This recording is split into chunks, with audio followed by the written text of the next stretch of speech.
तो इस प्रश्न में आपसे पूछ रहे हैं अभी हाल ही में देश में अपनी तरह का पहला under water mine detection launch किया गया है, उसका नाम बताइए। तो आंसर होगा निराक्षी।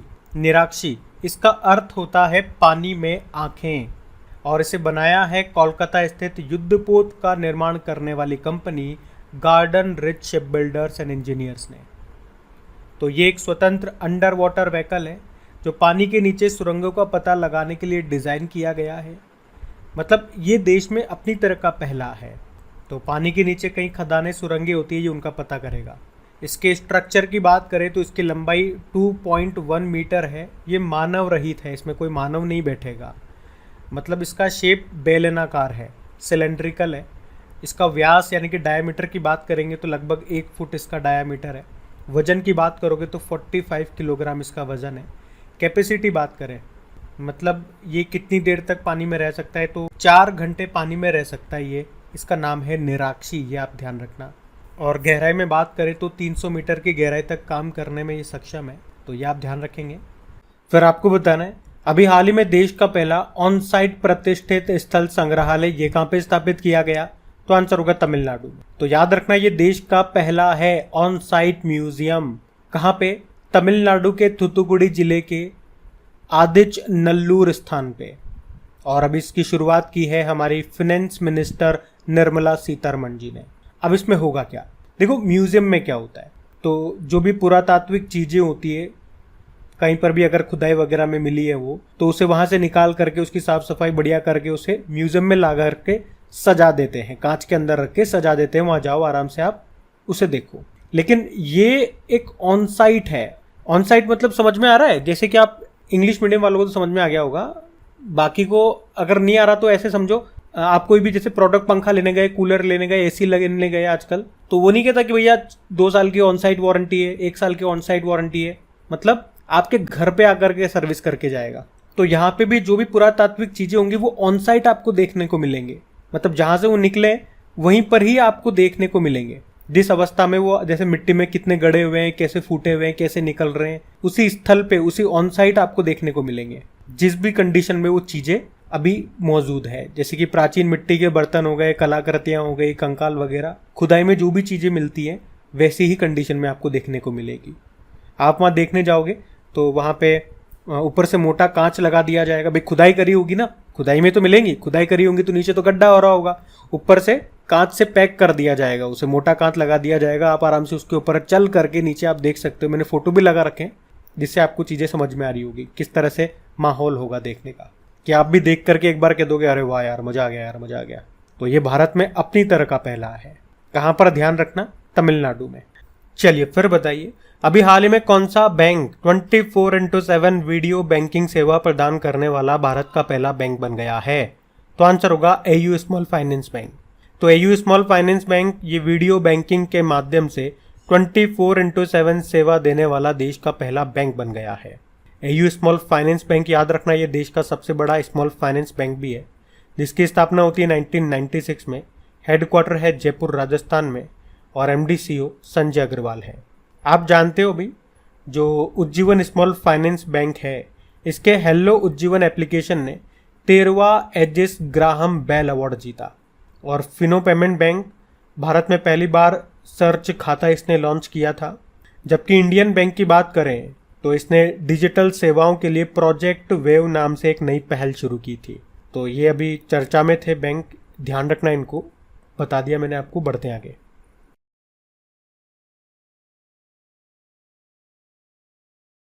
तो इस प्रश्न में आपसे पूछ रहे हैं अभी हाल ही में उड़ीसा के 33वें चीफ जस्टिस के रूप में अभी किसने शपथ ली है। तो आंसर होगा सुभाषिष तालापात्रा ने। तो याद रखना अभी न्यायमूर्ति सुभाषिष तालापात्रा, इन्होंने उड़ीसा हाईकोर्ट के 33वें चीफ जस्टिस के रूप में शपथ ली है। और इनको शपथ किसने दिलाई? तो कौन दिलाते हैं? जो राज्य के गवर्नर होते हैं। और उड़ीसा के गवर्नर कौन है? प्रोफेसर गणेशी लाल ने। अच्छा देखो यहाँ पे कुछ इंपॉर्टेंट अपॉइंटमेंट्स मैं आपको रिवाइज कराता हूँ, और ये चीफ जस्टिस ही बने किसी न किसी राज्य के, और वो भी इसी साल। जैसे कि अभी अप्रैल महीने में त्रिपुरा हाईकोर्ट के चीफ जस्टिस बने थे, अपरेश कुमार सिंह नाम है। अभी राजस्थान हाईकोर्ट के नए बने थे एजी मसीह, पूरा नाम है ऑगस्टिन जॉर्ज मसीह। अभी आंध्र प्रदेश के बने थे धीरज सिंह ठाकुर।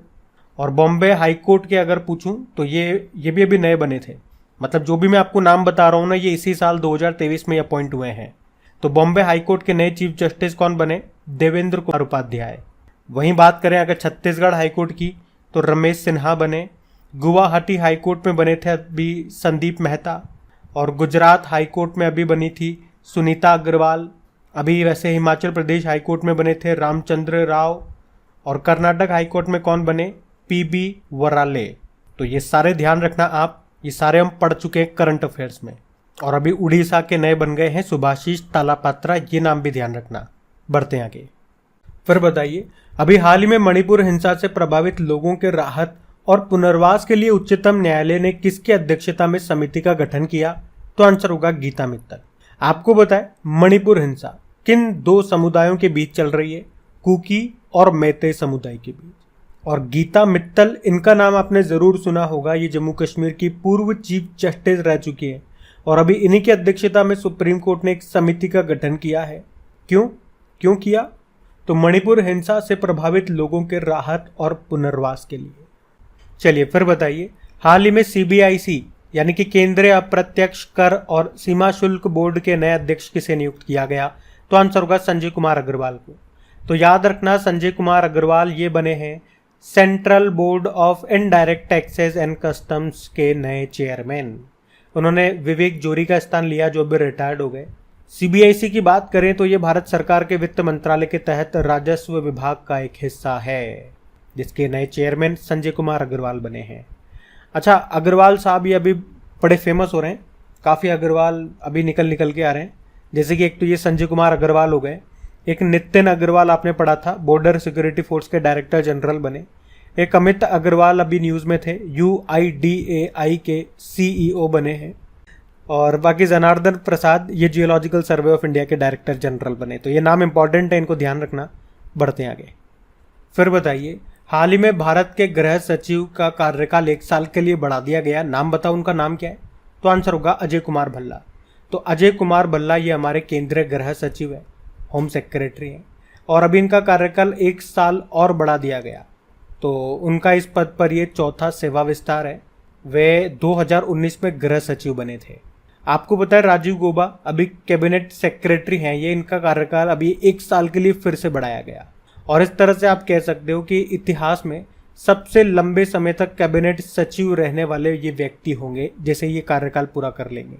बाकी राकेश पाल अभी भारतीय तटरक्षक बल के डायरेक्टर जनरल बने 25वें नंबर के, और मनोज सिन्हा ये रेलवे सुरक्षा बल, रेलवे प्रोटेक्शन फोर्स के डायरेक्टर जनरल बने थे। तो ध्यान रखना, ये पॉइंट्स भी बढ़ते हैं आगे। चलिए फिर बताइए, हाल ही में कंबोडिया का नया प्रधानमंत्री किसे नियुक्त किया गया? तो आंसर होगा हुन मानेट को। तो अभी हुन मानेट, इनको कंबोडिया का नया प्रधानमंत्री नियुक्त किया गया है। कंबोडिया, इसकी कैपिटल नॉमफेन है। और आप जानते हो विश्व का सबसे बड़ा विष्णु मंदिर, अंकोर वाट का मंदिर, ये आपको कंबोडिया में मिलेगा। ये दुनिया का सबसे बड़ा धार्मिक स्मारक है।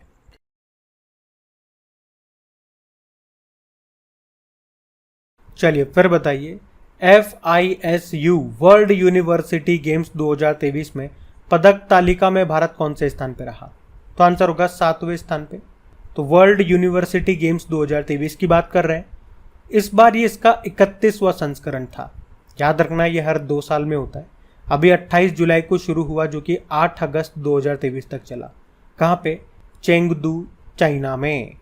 इसमें भारत की बात करें तो भारत पदक तालिका में मेडल लिस्ट में 7वें स्थान पर रहा। भारत ने टोटल 11 गोल्ड, 5 सिल्वर और 10 ब्रॉन्ज मेडल जीते। इस तरह से टोटल 26 मेडल है भारत के पास। टॉप पे कौन सा देश है फिर? टॉप पे चाइना है, 90 गोल्ड है इसके पास, 37 सिल्वर है और 33 ब्रोंज है, और भारत 7वें स्थान पे है। आपको बता दूं, हमने कहा भाई 2-2 साल में होता है। अब आप सोचोगे पिछला संस्करण तो 2021 में हुआ होगा, लेकिन 2021 का संस्करण नहीं हुआ था, कोविड था ना, तो कोविड के कारण नहीं हुआ था। 2019 वाला संस्करण जरूर हुआ था। कहाँ पे? नेपल्स, इटली में। और उसमें जापान टॉप पे रहा था। जो इस बार जापान दूसरे स्थान पर है, वो उस समय टॉप पे था। और उस समय भारत ने केवल 4 ही मेडल जीते थे, 1 गोल्ड, 1 सिल्वर और 2 ब्रॉन्ज। और इस बार देख लो हमारे पास 11 तो गोल्ड ही है। तो मतलब कह सकते हो ये हमारे लिए तो भाई बड़ी उपलब्धि है। इस बार हमारे पास टोटल 26 मेडल है, जिसमें से 11 गोल्ड है। तो ये ध्यान रखना आप।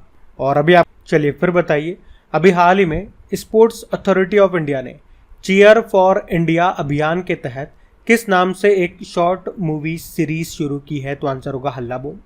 तो अभी स्पोर्ट्स अथॉरिटी ऑफ इंडिया ने चीयर फॉर इंडिया अभियान के तहत हल्ला बोल नाम से एक शॉर्ट मूवी सीरीज शुरू की है, जो एशियन गेम्स के लिए तैयारी कर रहे खिलाड़ियों की यात्रा पर आधारित है, ताकि उन्हें होंगजो चाइना में जो एशियन गेम्स होंगे उसके लिए प्रेरित किया जा सके और आगामी एशियन गेम्स के बारे में जागरूकता फैलाई जा सके। स्पोर्ट्स अथॉरिटी ऑफ इंडिया, इसको 1984 में भारत सरकार के युवा मामले और खेल मंत्रालय के द्वारा भारत में खेलों के विकास के लिए स्थापित किया गया था, स्पोर्ट्स अथॉरिटी ऑफ इंडिया को। तो ये ध्यान रखना, बढ़ते आगे। चलिए फिर बताइए, अभी हाल ही में बैडमिंटन ऑस्ट्रेलियन ओपन 2023 में पुरुष एकल का खिताब किसने जीता? तो आंसर होगा वेंग होंगयांग ने। तो Australian open super 500 badminton tournament है ये, इसमें मेन सिंगल टाइटल को तो जीता है चाइना के वेंग होंगयांग ने। इनका नाम हमारे लिए इतना खास नहीं है, लेकिन इन्होंने किसको हराया या इसमें उप विजेता कौन रहे वो हमारे लिए इंपॉर्टेंट है, क्योंकि वो भारत के बैडमिंटन प्लेयर हैं, नाम है HS प्रणय। तो हमारे लिए इनका नाम इंपॉर्टेंट है। चलिए फिर बताइए, अभी हाल ही में विश्व कैडेट रेसलिंग चैंपियनशिप 2023 में भारत ने कितने पदक जीते? तो आंसर होगा 11। तो वर्ल्ड कैडेट रेसलिंग चैंपियनशिप 2023, इसका आयोजन अभी 31 जुलाई से लेकर 6 अगस्त तक हुआ। और हुआ कहाँ पे, ये भी तो प्रश्न बन सकता है, कहाँ पे हुआ ये चैंपियनशिप? तो तुर्की के इस्तांबुल में। और इस चैंपियनशिप को याद रखना वर्ल्ड अंडर 17 रेसलिंग चैंपियनशिप भी कहते हैं, क्योंकि ये 17 वर्ष से कम उम्र के पहलवानों के लिए है। तो अभी इसमें भारत ने टोटल 11 मेडल जीते हैं और उसमें से एक हमारे पास गोल्ड भी है। अब वो एक गोल्ड है तो इम्पॉर्टेंट रहेगा, वो गोल्ड किसने जीता भैया? तो उसे वुमेन्स फ्री स्टाइल कैटेगरी में सविता ने जीता है, 66 किलोग्राम कैटेगरी में। तो इतना आप याद रखेंगे। चलिए फिर बताइए, विश्व तीरंदाजी चैंपियनशिप में व्यक्तिगत खिताब जीतने वाली पहली भारतीय कौन बनी है? तो आंसर होगा अदिति स्वामी, या पूरा नाम इनका बोलो तो अदिति गोपीचंद स्वामी। तो वर्ल्ड आर्चरी चैंपियनशिप 2023, जिसका आयोजन कहाँ हुआ? जर्मनी के बर्लिन में। कब से कब तक? 31 जुलाई से लेके 6 अगस्त तक। अच्छा, इससे पहले भी मैंने इस चैंपियनशिप के बारे में आपको बताया था, जब हमने पढ़ा था कि पहली बार इस चैंपियनशिप में हमारे पास गोल्ड आया है। कौन लाया? तो वुमेन्स कंपाउंड टीम। और उस कंपाउंड टीम में कौन कौन है? 3 महिलाएं हैं, ज्योति सुरेखा वेन्नम, परनीत कौर और ये अदिति गोपीचंद स्वामी। तो वो तो एक गोल्ड आ ही गया था हमारे पास।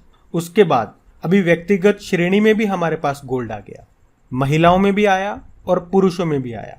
तो वुमेन्स की अगर बात करें पहले, तो अदिति गोपीचंद स्वामी ने इसमें गोल्ड जीत के इतिहास रचा, क्योंकि पहली बार आया ना इस चैंपियनशिप में आज तक के इतिहास में। और वहीं पुरुषों में भी पहली बार आया, और वो पुरुषों में किसने जीता? तो ओजस प्रवीण ने जीता है। तो इस तरह से आप देखोगे इस बार की चैंपियनशिप में हमारे पास या तो अभी तक कभी गोल्ड ही नहीं आया था आज तक, तो इस बार हमारे पास 3 गोल्ड आ गए। कंपाउंड टीम में भी आ गया, वो मैंने आपको बता दिया, महिला टीम में भी आ गया और पुरुष टीम में भी आ गया। उसके अलावा एक ब्रॉन्ज भी आया, और इस तरह से भारत पदक तालिका में पहले स्थान पर रहा। ये आप ध्यान रखना। हम बढ़ते हैं आगे। चलिए फिर बताइए, हाल ही में एशियाई युवा और जूनियर भारोत्तोलन चैंपियनशिप 2023 का आयोजन ये पहली बार कहाँ पे किया गया? तो आंसर होगा भारत। तो एशियाई युवा और जूनियर वेटलिफ्टिंग चैंपियनशिप 2023, इसका आयोजन पहली बार हुआ भारत में। भारत में भी कहाँ? ग्रेटर नोएडा में। इसीलिए ये प्रश्न इंपॉर्टेंट है। और इसमें बात करें भारत ने कितने मेडल जीते, भारत ने टोटल 42 मेडल जीते, उसमें से 8 गोल्ड है। और इसमें वुमेन्स कैटेगरी में भारत दूसरे स्थान पर रहा है मेडल लिस्ट में, पहले पे तो उज्बेकिस्तान है। चलिए फिर बताइए, अभी हाल ही में किसे हॉकी इंडिया जूनियर पुरुष और महिला टीमों का कोच नियुक्त किया गया? तो आंसर होगा हरमन क्रूज को। तो अभी हॉकी इंडिया ने हॉकी इंडिया जूनियर पुरुष और महिला टीमों का कोच बनाया है हरमन क्रूज को, और ये नीदरलैंड के रहने वाले हैं, इतना सा आप ध्यान रखो। चलिए फिर बताइए, अभी विश्व एथलेटिक्स चैंपियनशिप 2023 में 28 सदस्य भारतीय टीम का नेतृत्व कौन करेंगे? तो आंसर होगा नीरज चोपड़ा। बात हो रही है वर्ल्ड एथलेटिक्स चैंपियनशिप की। अब इसका आयोजन कब से कब तक? तो 19 अगस्त से शुरू होगा। कहाँ पे होगा ये अच्छा प्रश्न है कि वर्ल्ड एथलेटिक्स चैंपियनशिप 2023 कहाँ पे होगा? हंगरी की कैपिटल बुडापेस्ट में, जिसमें एक बार फिर भारतीय टीम की अगुवाई करेंगे नीरज चोपड़ा, जिनका संबंध है भाला फेंक से, जेवलिन थ्रोवर हैं ये, और इसमें देश के 28 खिलाड़ी पार्टिसिपेट कर रहे हैं। और देखो, वर्ल्ड एथलेटिक्स चैंपियनशिप से एक और प्रश्न बन जाएगा कि अभी आपने कहा 2023 वाले तो कहाँ पे होंगे? बुडापेस्ट में, लेकिन 2025 वाले कहाँ पे होंगे? ये फिक्स हो चुका है कि 2025 वाले कहाँ होंगे, मैं आपको बता चुका हूँ कई बार। तो आप बताना चाहोगे? आपको हिंट दे देता हूँ, बड़ी आसान सा रहेगा आपके लिए। जहाँ पे अभी 2023 का G7 समिट हुआ था, अब तो आपको आंसर ही बता दिया, यूँ समझो मैंने। और वर्ल्ड एथलेटिक्स डे कब मनाते हैं? तो 7 मई को मनाते हैं।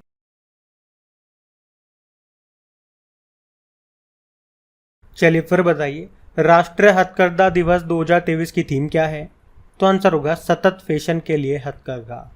तो भारत में हथकरघा बुनकरों और देश की अर्थव्यवस्था और संस्कृति में उनकी महत्वपूर्ण भूमिका का सम्मान करने के लिए हर साल 7 अगस्त को नेशनल हैंडलूम डे के रूप में मनाया जाता है। और इस बार की थीम क्या है? हैंडलूम फॉर सस्टेनेबल फैशन, यानी कि सतत फैशन के लिए हथकरघा। कब मनाते हैं? 7 अगस्त को। पहली बार इसे 2015 में मनाया था और सबसे पहले चेन्नई में इसे मनाया गया था। चलिए फिर बताइए, अभी हाल ही में विश्व आदिवासी दिवस कब मनाया गया? तो आंसर होगा 9 अगस्त को। तो विश्व आदिवासी दिवस या स्वदेशी लोगों का अंतर्राष्ट्रीय दिवस भी आप इसे कह दीजिए, तो दुनिया की स्वदेशी आबादी के बारे में जागरूकता बढ़ाने और उनके अधिकारों की रक्षा करने के लिए हर साल 9 अगस्त को ये दिन मनाया जाता है। अच्छा, बात करें इस बार की थीम क्या है? तो आत्मनिर्णय के लिए परिवर्तन के एजेंट के रूप में स्वदेशी युवा, इस बार की इसकी थीम है। अच्छा, इस प्रश्न में आपसे पूछ रहे अभी विश्व शेर दिवस कब मनाया गया? तो आंसर होगा 10 अगस्त को। तो याद रखना, हर साल 10 अगस्त को वर्ल्ड लायन डे के रूप में मनाया जाता है। एक्चुअली में पिछले 100 वर्षों में शेरों की आबादी 80% तक कम हो गई, इसीलिए शेरों के संरक्षण और सुरक्षा के बारे में जागरूकता बढ़ाने के लिए ये दिन हम मनाते हैं। पहली बार इसको 2013 में मनाया गया था। ये तो शेर दिवस हो गया। अभी बाघ दिवस, टाइगर डे हमने कब मनाया था?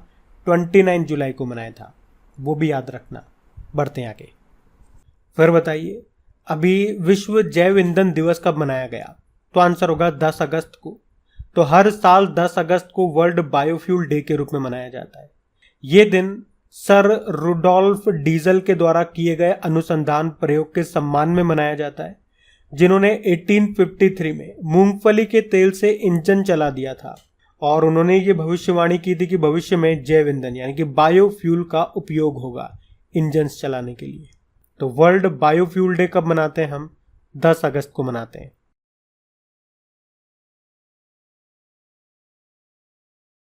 फिर बताइए, हाल ही में संविधान को पढ़ो और जियो नाम से एक अभियान ये कहां पे शुरू किया गया? तो आंसर होगा राजस्थान में। तो अभी राजस्थान के जो गवर्नर हैं कलराज मिश्र, उन्होंने राजभवन में संविधान को पढ़ो और जियो नाम से एक अभियान शुरू किया। उन्होंने कहा कि सभी को हमारे संविधान के बारे में जानकारी होनी चाहिए, पर संविधान की उद्देशिका और मूल कर्तव्यों के बारे में बहुत अधिक जानकारी लोगों को नहीं है, इसीलिए इस अभियान को शुरू किया गया है। उन्होंने अभी 2 लाख मुद्रित संविधान की उद्देशिका और मूल कर्तव्य संदेशों का लोकार्पण भी किया और इन्हें इस अभियान के तहत घर घर जाकर प्रसारित किया जाएगा। तो यह आप ध्यान रखना, संविधान को पढ़ो और जियो अभियान कहाँ पे शुरू हुआ? तो राजस्थान में। चलिए फिर बताइए, अभी हाल ही में किस राज्य सरकार ने गृह लक्ष्मी योजना 2023 को शुरू किया? तो आंसर होगा तेलंगाना। तो अभी तेलंगाना सरकार ने गृह लक्ष्मी योजना को शुरू किया है। तो इसमें क्या होगा? इसमें ST, SC और BC समुदायों की महिलाओं को वित्तीय सहायता दी जाएगी। क्यों? काहे के लिए? ताकि उन्हें घर का निर्माण करने या उसे सुधारने में मदद मिल सके। और कितना पैसा मिलेगा? तो प्रत्येक लाभार्थी को एक बार की सहायता राशि के रूप में 3 लाख रुपए दिए जाएंगे। तो अगर एक लाइन में बोलें तो ये योजना का उद्देश्य क्या है? महिलाओं को सशक्त करना और उन्हें किफायती आवास की पहुंच प्रदान करना। योजना का नाम है गृह लक्ष्मी योजना। शुरू किसने किया? तेलंगाना ने। चलिए फिर बताइए, अभी हाल ही में किस राज्य के मुख्यमंत्री ने इंदिरा गांधी मुफ्त स्मार्टफोन योजना 2023 शुरू की है? तो आंसर होगा राजस्थान। तो अभी राजस्थान के जो मुख्यमंत्री अशोक गहलोत, उन्होंने इंदिरा गांधी मुफ्त स्मार्टफोन योजना 2023 को शुरू किया है। इस योजना में राज्य की महिलाओं को स्मार्टफोन दिए जाएंगे और स्मार्टफोन का वितरण 10 अगस्त से लेकर 30 अगस्त 2023 तक होगा, जिसमें विधवाओं और तलाकशुदा महिलाओं को प्राथमिकता दी जाएगी। तो याद रखना, ये योजना शुरू की है राजस्थान ने।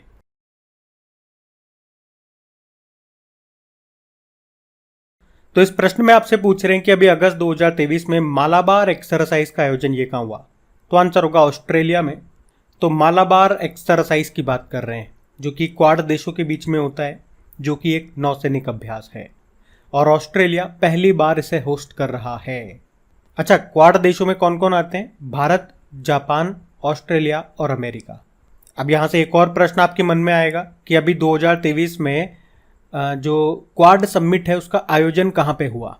चलिए फिर बताइए, अभी हाल ही में भारत और सऊदी अरब की नौसेना के बीच हुए पैसेक्स अभ्यास में किस भारतीय जहाज ने हिस्सा लिया?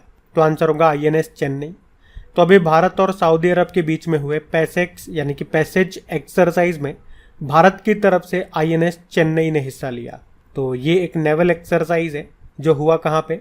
सऊदी अरब के जेद्दा में। अच्छा, अभी सऊदी अरब और भारत के बीच में एक और एक्सरसाइज हुआ था, अल मोहद अल हिंदी एक्सरसाइज।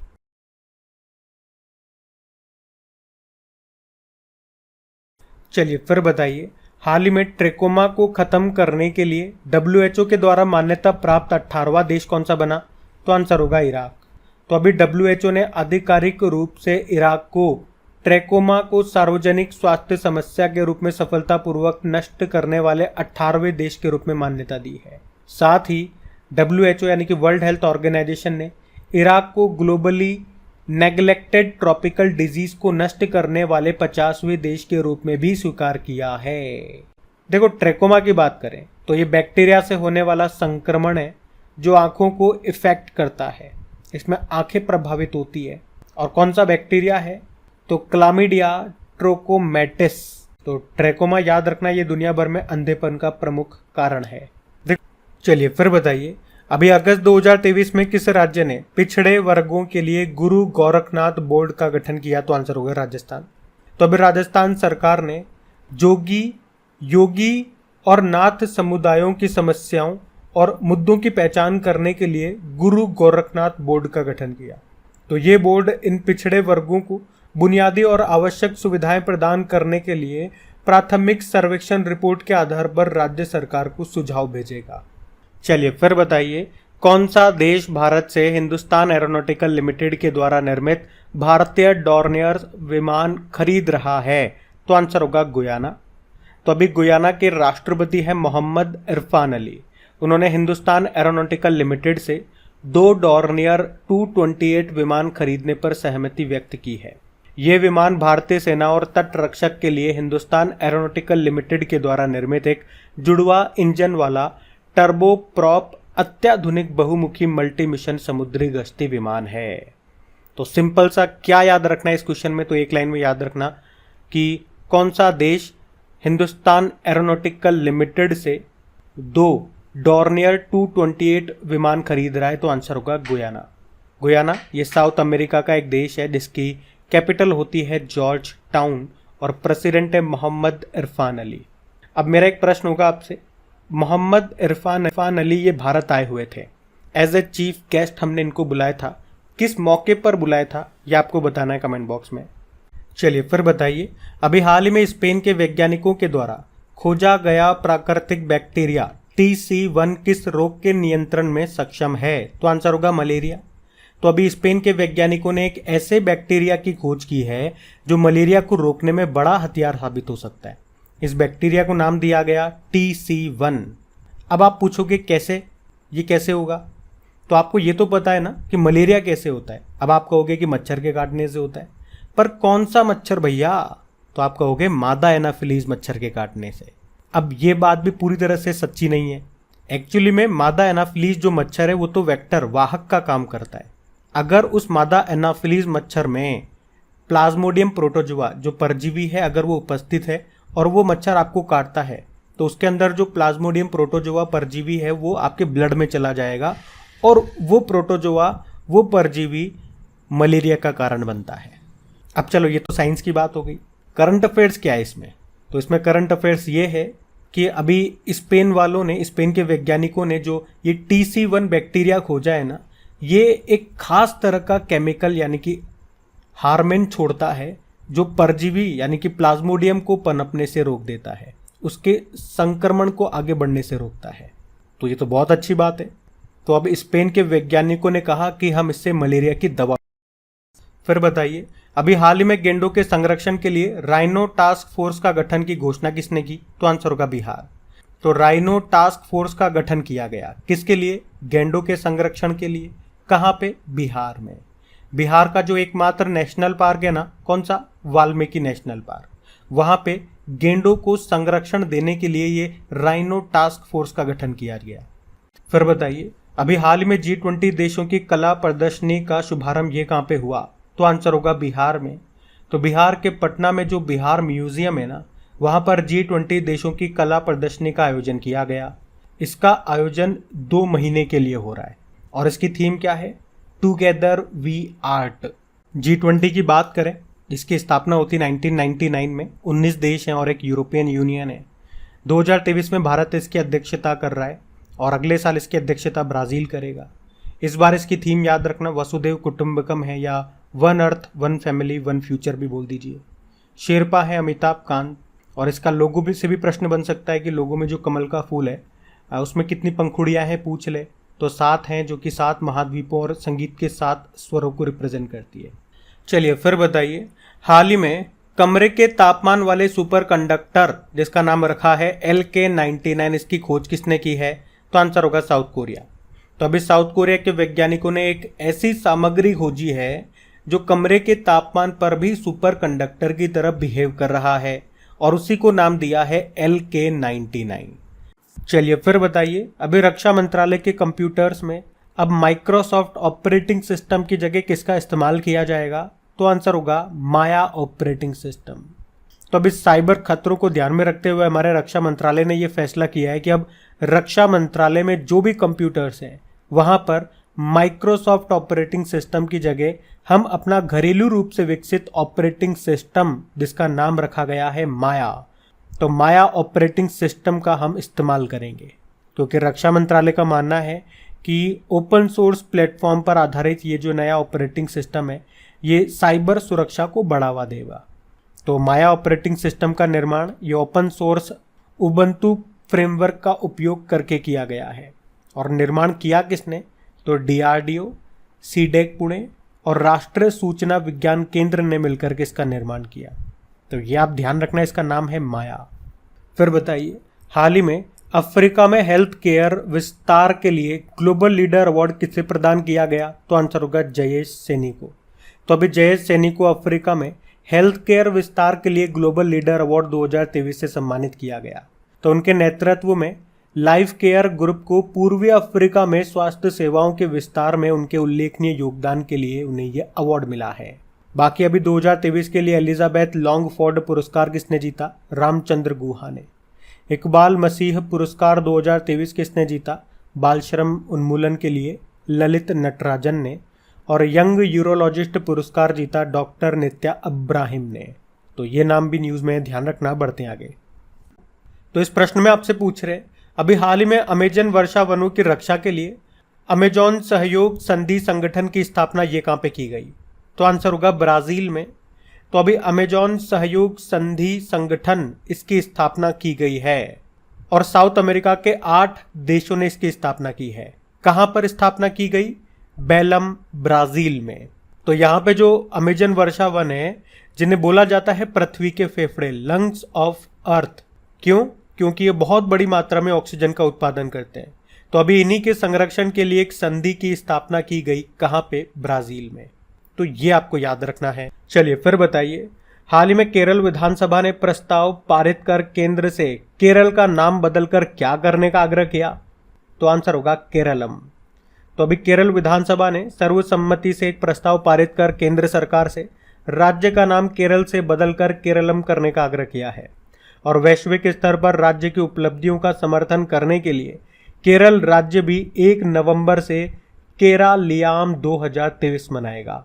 तो अभी केरल विधानसभा ने सर्वसम्मति से केंद्र सरकार से अनुरोध किया है कि वे संविधान के अनुच्छेद 3 के तहत इसे केरलम के रूप में संशोधित करने की तत्काल कदम उठाए और संविधान की 8वीं अनुसूची में उल्लेखित सभी भाषाओं में इसका नाम बदलकर केरलम कर दिया जाए। चलो आप मुझे कमेंट करके बताओ 8वीं अनुसूची में कितनी भाषाएं शामिल हैं।